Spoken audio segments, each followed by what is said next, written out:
In 2003, Congress unanimously passed the Prison Rape Elimination Act, which asserted that at least 13% of U.S. prisoners will be raped while serving their sentences. The American public was more than willing to believe these claims, even though their knowledge of prison rape came mostly from sensationalistic movies, TV dramas, and media exposés. In Mark Fleischer and Jessie Krienert's book titled The Myth of Prison Rape, the authors conducted face-to-face interviews with more than 564 randomly selected inmates across 10 states in 30 prison facilities throughout the United States. The authors utilized a probability-based systematic sample, and the project, which was sponsored by the National Institute of Justice, failed to confirm the rape epidemic on which the Prison Rape Elimination Act was predicated. In their book, one of the more fascinating propositions that Fleischer and Krienert make is that prison sexual violence rarely occurs. In fact, many of the inmates who were interviewed never saw an act of sexual violence. The authors did find, however, that inmates tended to convey various tales of sexual violence. These stories were passed around from inmate to inmate, and Fleischer and Krienert compare these tales of prison sexual violence to the boogeyman stories that are told to children. Prison rape stories remind prisoners that the penitentiary is a serious place. Some parents use boogeyman stories to scare their children into behaving themselves, the same way that prison rape folklore has a tendency to keep inmates in line. For example, the authors write that prison rape folklore teaches inmates the proper way to conduct themselves within the prison. Inmates convey tales of prison rape in order to socialize new inmates into the prison and the inmate subculture. As a result of these tales, new inmates learn not to borrow or accept anything from inmates. They also learn to avoid gambling as well as drugs. And generally, new inmates learn to mind their own business. Often, prison rape tales are similar to boogeyman stories in that both are designed to socialize members into the larger society. Though there is no question that rape lore is prevalent throughout most prison facilities, ironically, Fleischer and Krienert's findings illustrate that prison rape itself is a rare phenomenon.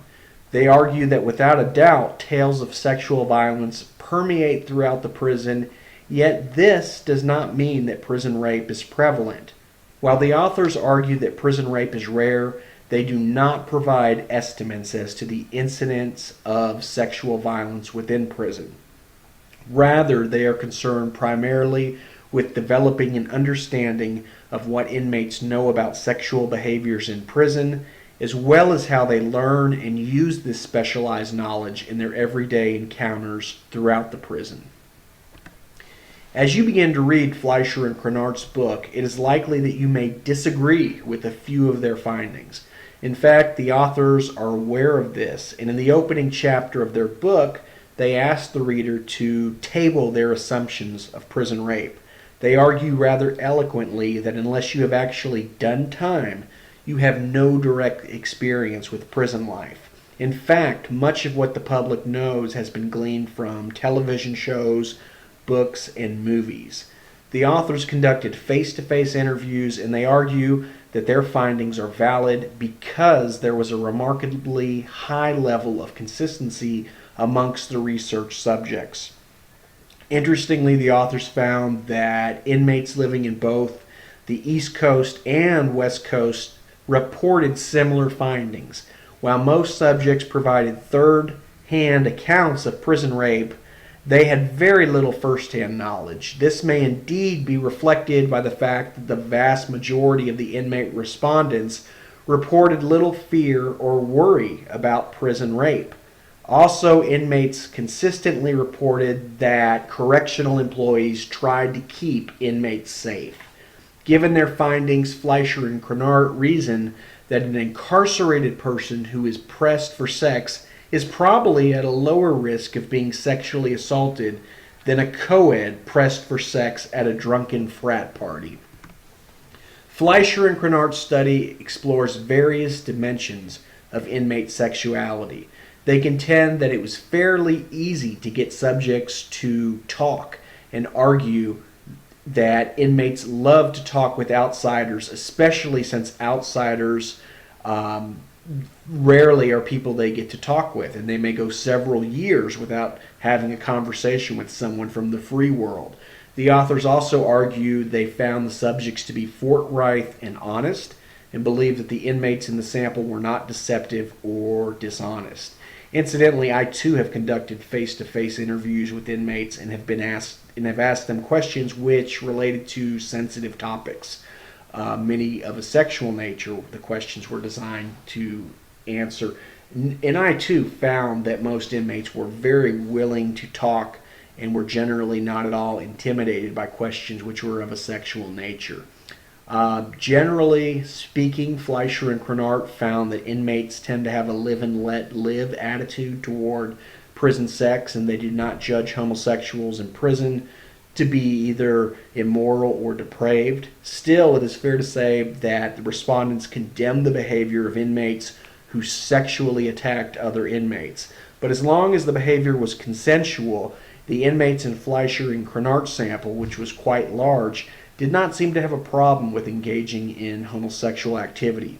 Based upon their interviews, the authors even seem to suggest that the temptation for an inmate to engage in a homosexual activity increases over time, and they suggest that with the right amount of time and the right opportunity, an inmate may opt to freely engage in an act of this nature. Also, it is important to note that there is likely to be a continuum of sexual activities amongst inmates. In other words, if two inmates engage in homosexual activities, this does not mean that the act will be full-blown intercourse. On the contrary, some inmates may opt to rub their bodies together until they achieve orgasm.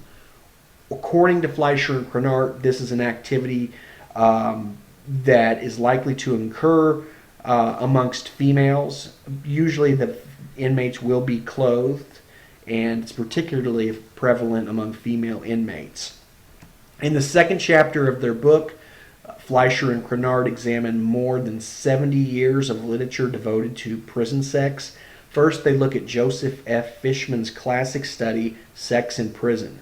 Fishman advanced what would later be known as deprivation theory. He argues that during their incarceration, some men simply cannot bear being deprived of heterosexual relationships. Therefore, they will become wolves, and they may court other inmates and shower them with gifts, hoping to eventually convert their target into a girl.